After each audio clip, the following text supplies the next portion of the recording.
Both require precise tools,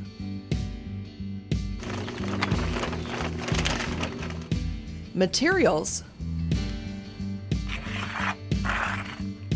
and a passion. It is absolutely therapeutic. You're out there in nature, you're surrounded by beauty. It's like coming home.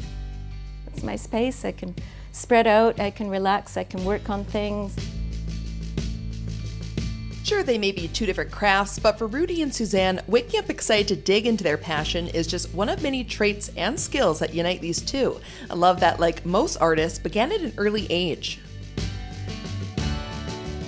I was interested almost immediately in really rare and unique plants with bold foliage. I've always painted since I was a little kid. I really like working with my hands. That's a good part of it. I like the physicality of it.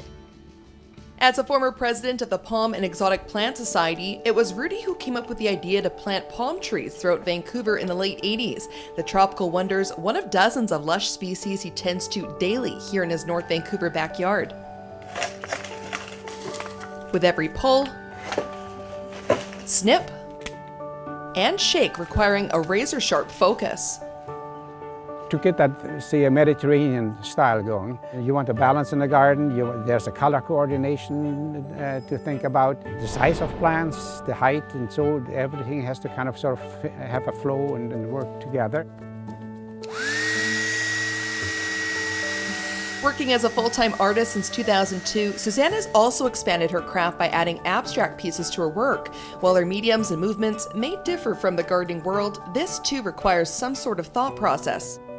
I always feel that it's really important to have some kind of a structure in the painting, otherwise it will never have an intention. What I usually think is the bones of the painting.